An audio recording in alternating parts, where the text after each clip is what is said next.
Hey guys, if you got one of these 2007 to 2010 Delphi radios, it's got these middle buttons with the lines on them for the channel selects, and it's got this big round button here in the middle to turn it on and off and do the volume, and it has the word locked up here in the left-hand corner, then stay tuned. I'm going to show you two different ways you can unlock this radio. All right guys, so this is the series radio we're going to be looking at today. This is the one that came out after the RDS series radio, starting in 2005 or so. This particular one is pretty beat up with some peeling on paint on the buttons, but we're here to show you how to unlock it. We'll show it first how to unlock it with a Tech2, and then we'll show how to open it up and access and reprogram the actual EEPROM on the circuit board. The only connector we're going to need to use is the X1 connector, and I'll show you that too. So first I'll give you a real quick shot of removing it from the vehicle, just so you can see if you need to know how to actually pull one of these at the salvage yard. Let me show you that, and then we'll get started. Guys, when you're at the salvage yard and you're going to pull one of these radios, you're going to need to pull this piece of trim off and this piece of trim off so that you can get this trim around the radio. And so what I'd start doing is pulling the piece that's on the bottom off, like that, and that'll allow you to be able to come underneath to get this piece. It's just going to be held in by these same kind of clips. They're just super strong. They're going to sound like they're breaking, but they're not, right? They're just these metal wire type clips. And similarly on this side, we got the same kind of design. Just got to get this guy. It might come up from the top. There you go.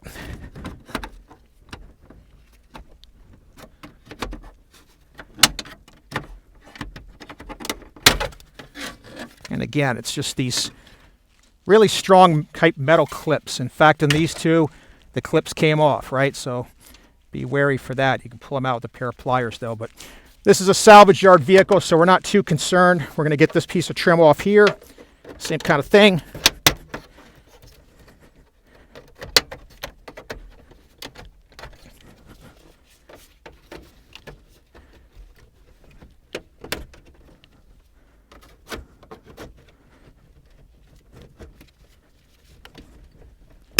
All right, and then there's a little connector here for the airbag, but you don't necessarily have to disconnect that. What we're after here are these 4 bolts that are 7mm. I'm going to take these off, and then we'll come back. I'll show you how to disconnect it. All right, guys, got the last one of these 7mm bolts here. As soon as we get this last bolt out, then we'll be able to pull the radio out and disconnect the harness. These bolts are kind of long.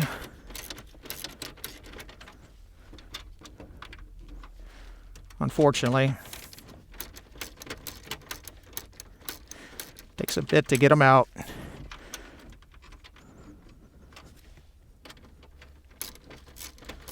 But they will eventually come out. All right. With that last bolt out of the way, the radio just comes out like that. And in the back, you got an antenna connection that you just kind of pull out, kind of twist it and let it go, like that.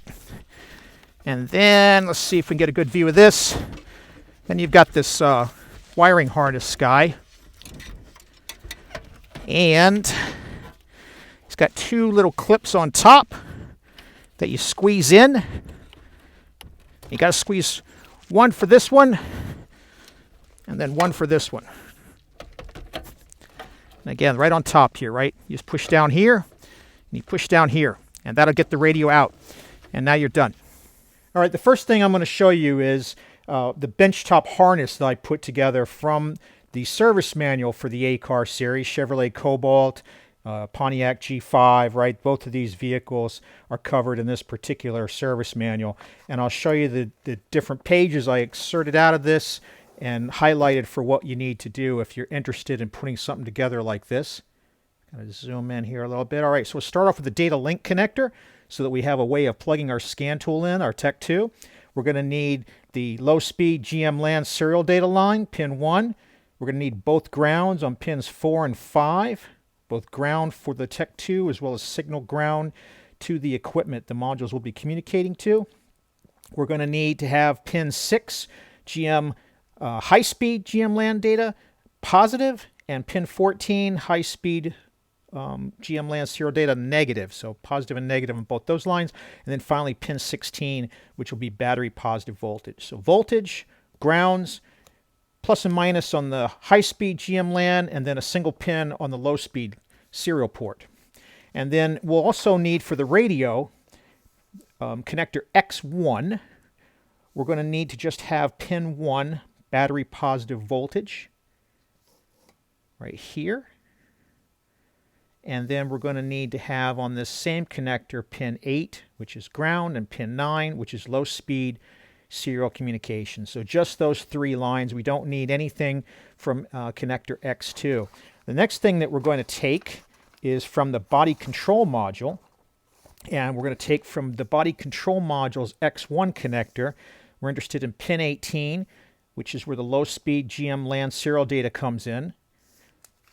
We're going to need on that same BCM X1 connector, we're going to need pin 36, which is another low-speed connection only if you have option UE1 on your vehicle, right? So this one I think you could probably characterize as an optional connection for this procedure. Then we're going to want the ground on pin 61.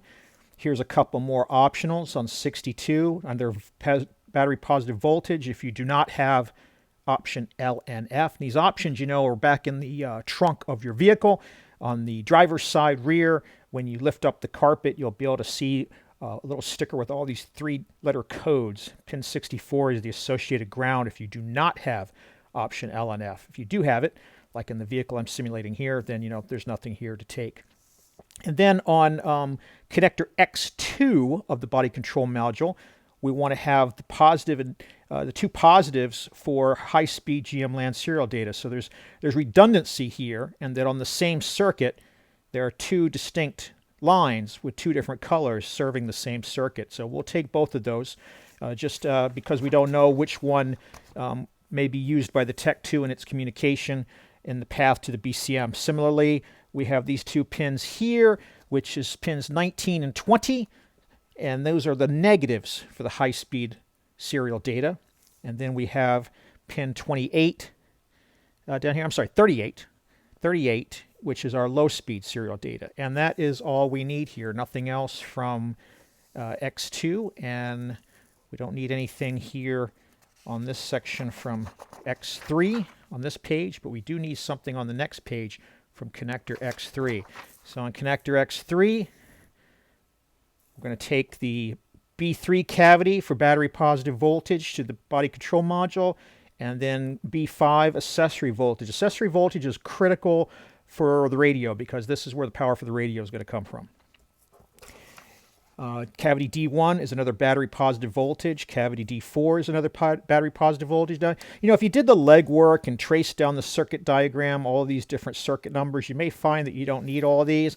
But in my case, it's just faster just to wire them all up for what I'm trying to do.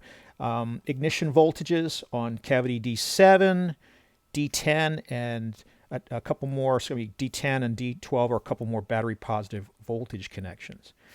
And then you're on body control module X4. Same kind of thing, you see, right? We're grabbing battery positive voltages. Oh, this is another one that's associated with a particular option on the vehicle, UQ3. So you may or may not have that. C1 is a battery positive voltage all the way around. C8 is another accessory voltage.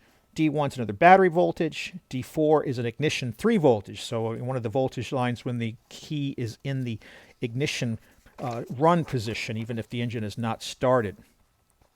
And then on this other page of X4, we have here D10 is another battery positive voltage. E6 is another ignition voltage. 12 is a ground. F1 is another battery positive. 4 is ignition 1. 5 is ignition. 6 is ignition. And 9 is ignition. And that is it. That gets you all the wiring. So move this out a little bit and you get this, right? So this is a body control module for these A body cars from 2005 to 2010, Chevrolet Cobalts, Pontiac G5s. You find it on the passenger side, on the lower front side of the center console, but on the passenger side access. And this is where your fuses and relays are on the interior on those vehicles. And we end up bringing all this stuff we talked about out to where we have all of the positives, battery positive voltages here. We've got all of the ignitions here. We've got a switch to simulate turning the key into the run position. It makes contact between those ignitions and the battery positive voltages. We've got our connector for the radio with our positive, our low speed, and our two high speeds connections, as well as our ground. We've got our diagnostic or data link connector for the scan tool. Similarly, with high and low speed serial connections, as well as grounds and power.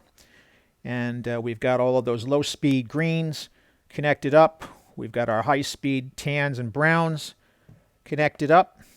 And then we've got our accessory voltage connected up and brought into battery positive, so that all we got to do is hook up our bench power supply and show this thing in operation. So that's what I'm going to do now. If I just kind of pull the radio over here and I bring into view here, I'm going to hook up a positive line from a 12-volt bench power supply, and then I'm going to bring over a ground line from that same bench power supply and put that over here. So now we've got ground, we've got power. I'm going to come over here. We're going to hook up the radio into the X1 connector, and what I've done is I've clipped off these latches just to make it easy to unplug and plug in the radios as you go around, right? So you don't have to deal with having to do the squeeze and get the latch to let go. And now if I just kind of rotate this guy around, because we're going to be interested in looking at the radio itself rather than the body control module. We need the body control module because we got to have some way of communicating with the vehicle's modules, and in this case with the radio. And with all that set up, if I turn on the bench power supply, you can kind of hear the radio CD motor whirring there, and I turn our little ignition switch simulator, and I come down here and I hit the power, our radio is working, right? So we can tune the channels. We can come over here and change the bands. Of course, I don't have any speakers or antenna hooked up to it, but you guys get the idea. All that stuff is working. Can turn it off. It's all fine. If I turn this power supply off and I come and grab a radio that is not associated or learned with the VIN of this particular body control module, and I plug that radio in, then what we expect to see, if we do the same exact thing, power it on, get our ignition into the on position, we can bring this guy up into view, he's locked. And that's exactly what we would expect, right? Because the body control module is the one that's doing the handshake with the radio and making the determination of whether this guy is going to be allowed to be used or not, or whether he's locked. So let's go through with the Tech2 scan tool how to unlock that. All right, guys, the setup I've got is I've got the DLC connector hooked up with the cable that we use for the Tech2, and for this particular type of generation, the Tech2's Candy module, which is to give it a translation interface to the higher speed communication than the early 90s type vehicles had. We're going to go ahead and power on the Tech2. And then while it's getting fired up here, we're going to set this camera back up here in front of the radio. And then I'm just going to walk you guys through how you do this with the Tech2. So the whole procedure here is built into the Tech2. You don't need any extra special software here. So if I come into the Tech2 and I build the vehicle,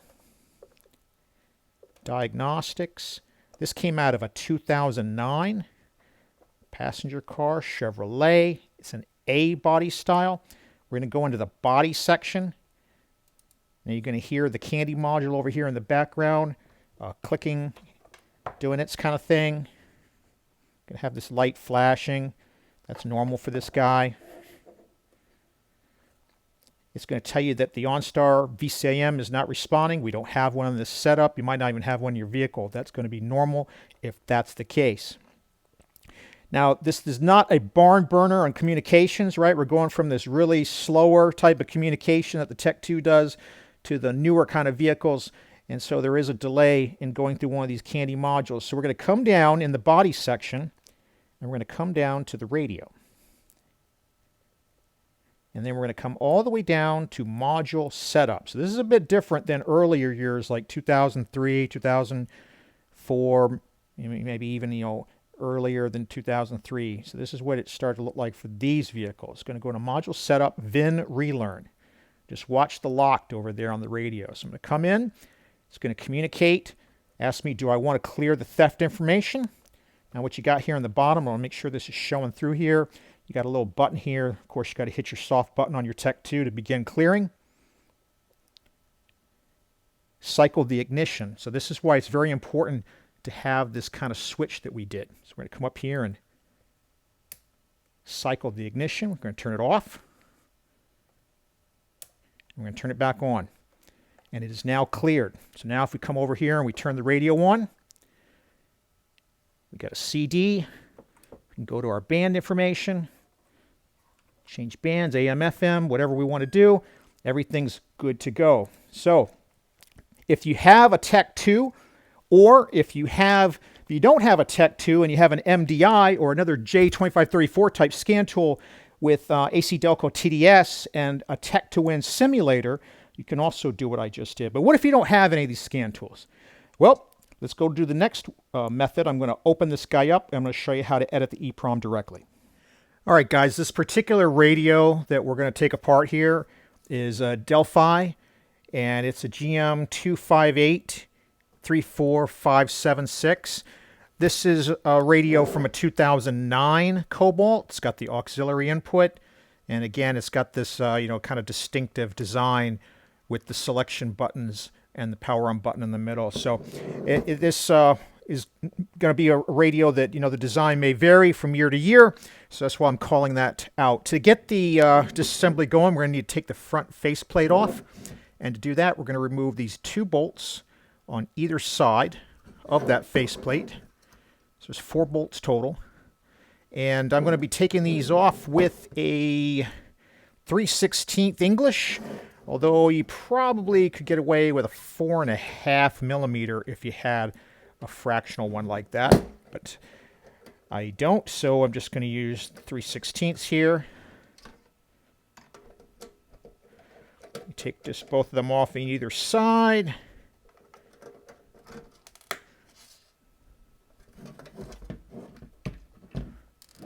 Got kind of stuck on me.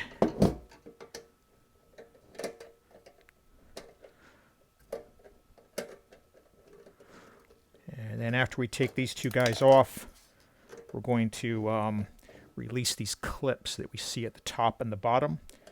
There are 2 on the top and 2 on the bottom. And then this faceplate kind of press fits into a it's got a male end on it that press fits onto a female end that's on the circuit board. All right, so to get these clips off, what I'm going to do is I'm going to use a small metal spatula type tool to get under here so that we don't damage this clip. Get it off of its tab. And then once I've got it off its tab, I'm just going to wedge like one of these guitar pick type of spudger tools in there. You can use a putty knife if you've got it. Accomplish the same thing, I think. All right, so at that point, I've got these 2 tabs disengaged. I can flip this guy over on the top part. Do the same thing.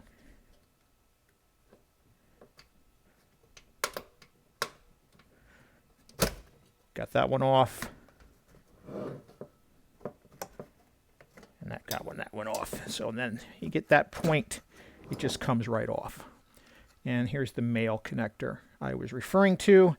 And then here's the female connector on the circuit board. All right, so with the faceplate off and out of the way, the next thing we've got is a few more of these bolts. So we've got one on either side right here.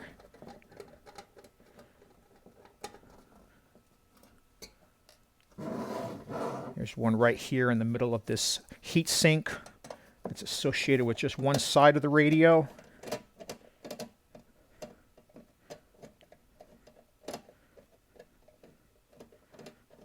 And then there's going to be, on this particular model, 4 in the back.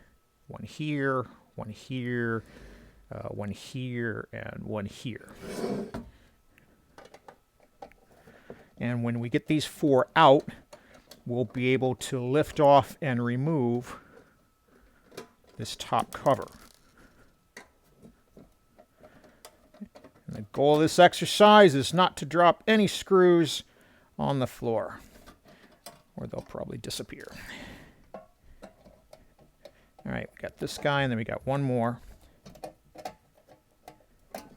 And then we'll be able to do the top cover removal and reveal the circuit board inside the unit. Okay. All right, so with all those fasteners removed, just kind of lift up on this guy. And at the top area, it's curved in, so lift up and out. And you can see you got these curved tabs that are retaining it in the front. And then the next obstruction in your way will be the CD player. That's held on by 1 bolt here. And then in the front, there are 2 bolts here and here. So I'd recommend you take the back one off first, because it's going to be held on by this little bracket to a certain extent. And then, keeping it laying in this direction, remove the 2 in the front. When you get ready to remove the second one, just kind of want to hold off a little bit, because you don't want to have this thing drop on the board. So reach inside, kind of secure the drive with your hand as you remove the last screw.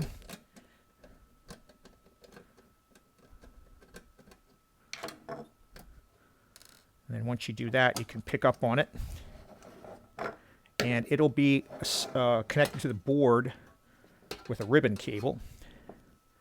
We see like this. This side of the ribbon cable is going to be white.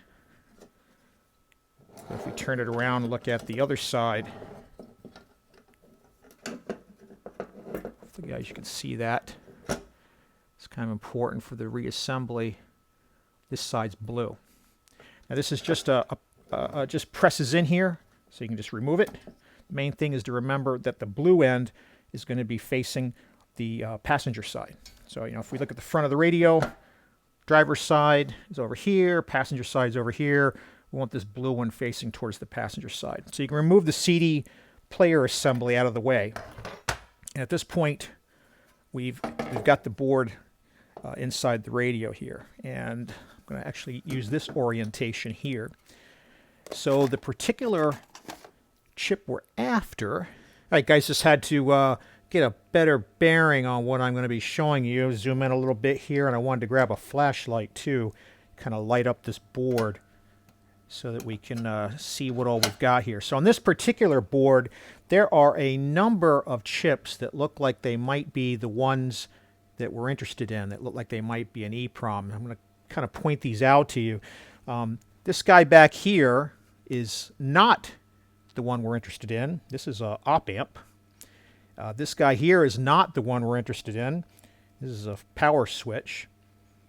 And this guy over here is not the one that we're interested in either. That's a MOSFET. There's another power switch over here. It turns out that of all of these devices, there's 1, 2, 3, 4, 5 in this 8-pin SOIC type package, but it's actually this guy back here that is the one that we're interested in. Let's see if I can get that into a clear view here, right? So this guy right here is the actual EEPROM chip that we're interested in. And we'll zoom on him and get a little bit better picture of him here in a minute. Now, while I'm in here and looking at all of these and trying to figure out which one is the EEPROM, sometimes this happens that you find out there's some other problems. And I actually noticed this guy over here. I don't know if you guys can see, But you notice we see the 4 pins over here, and we only see 3 pins over here. This pin up here is not missing. It's just very badly corroded. So while we're in here, we're going to have to do some little bit of a repair work too. So let me show you those two and show you the markings on the EEPROM so you'll be able to identify it yourself very easily. All right, guys, here's a view under the microscope. Apologize, it's upside down, but that's how I have to fit in the microscope area with this board still being in the casing. But you can see there's this Delphi house number. Now, reading it upside down, it's 09400464. And this is the actual EEPROM. We can see down here on the bottom that it's got a microchip logo on it. So this turns out to be a Delphi house brand of a 24C08 EEPROM.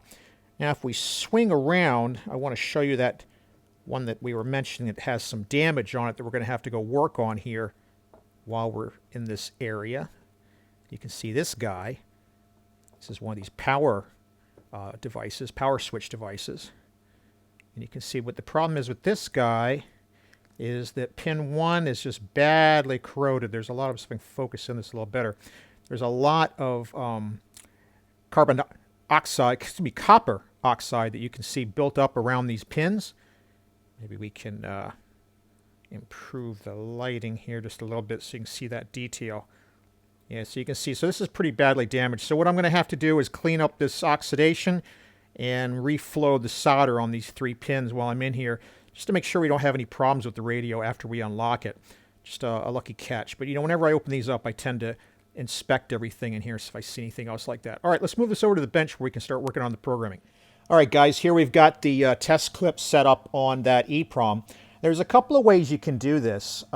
You know, once you unlock the radio using the scan tool, the Tech2, you need to get it back in a locked state to show this step. So you can either load a previous EEPROM image and bring it back to where it was before you ran the scan tool, or just grab a second radio. So I'm just showing a second radio I have handy just to speed things up for the video.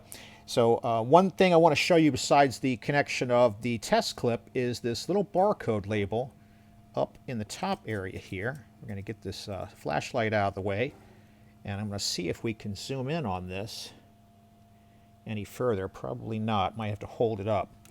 And what you want to look at here is there's a number on this little label. If we can get it focused, you can see that label there that starts with B520. That's the serial number of the motherboard. Now I'm going to show you why that's important here in just a minute when we look at what's on inside the EEPROM.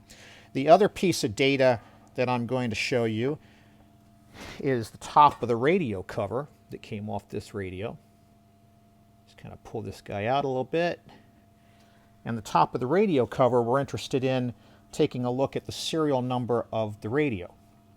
You see this number down here at the bottom of this barcode that starts with an 89WDB number.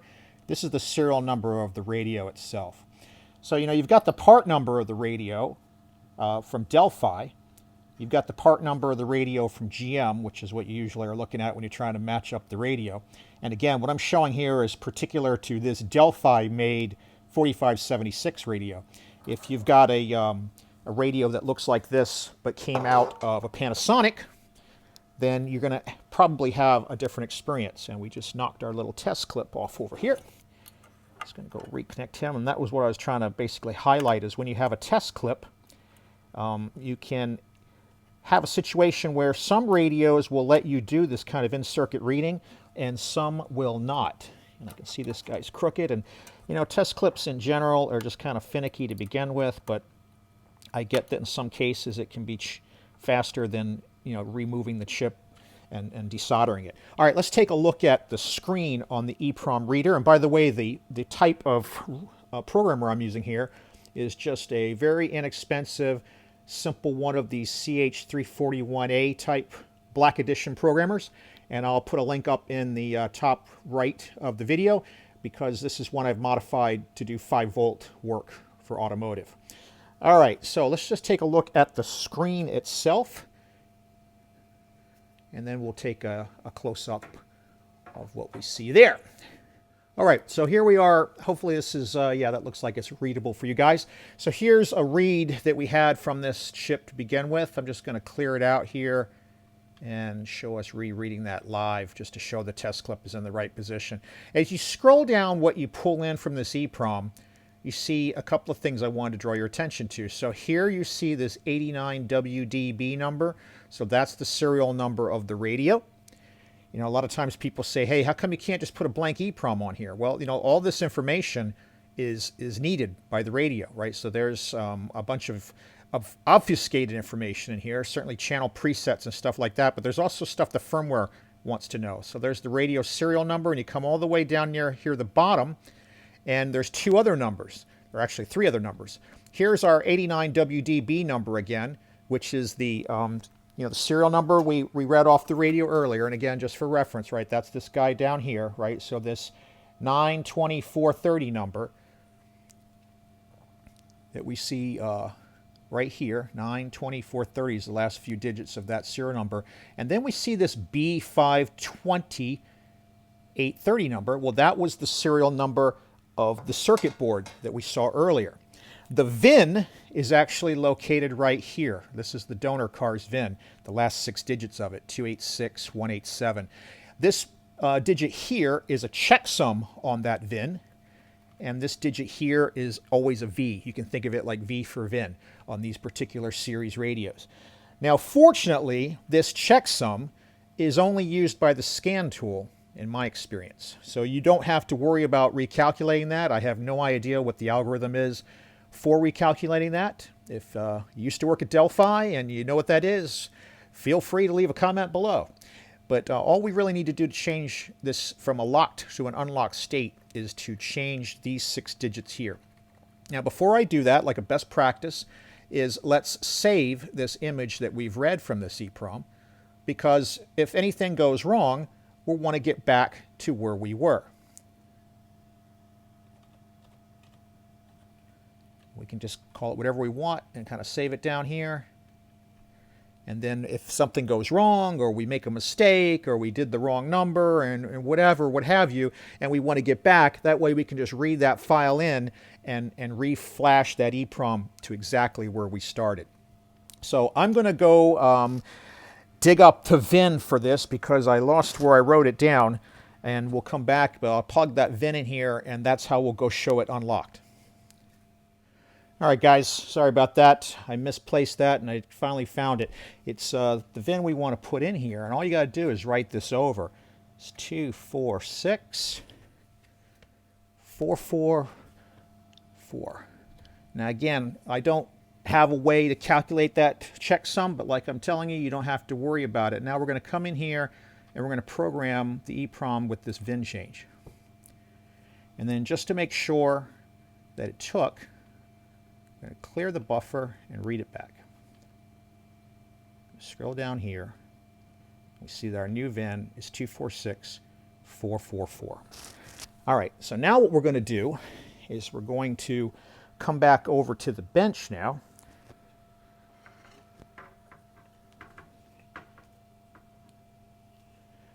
And we're going to rehook this radio back up to our BCM, and we're going to verify that it's unlocked. Now, to do that, what I'd recommend you do is go ahead and hook the faceplate back on, so you can obviously see some interactivity. You can snap that on without having to reassemble everything. Just got to get it lined up just right for it to snap back into position. And then I'm going to, just off camera here, I'm just getting our leads back into view for our BCM. Hook this back up to the back of the radio. And then we'll power it up. All right. I'm going to move this guy over just a little bit.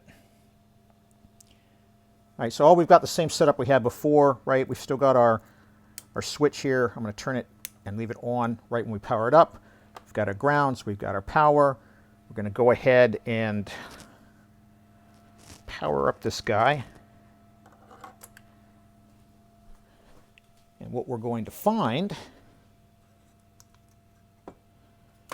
can maneuver this around. Means our radio is not locked. Now, just in case you think it's kind of scammy, we're going to come back over here, and all I'm going to do is plug the EEPROM programmer back in. And I'm going to load our saved file. And what I'm going to do now is I'm going to program it back to the locked state that we had before. And just to, save, bouncing around with the camera. I'm not going to flip it back and forth. I'm just trying to find where that file went that we saved before.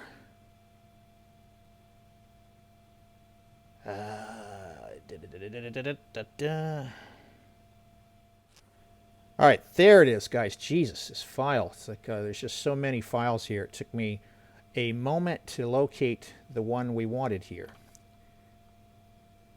And now we're going to write that file. I'm just checking to make sure that we have the same one we have. And you notice I did not even power this off. All I did was I loaded up the old file and I rewrote it. And I'm just waiting a moment.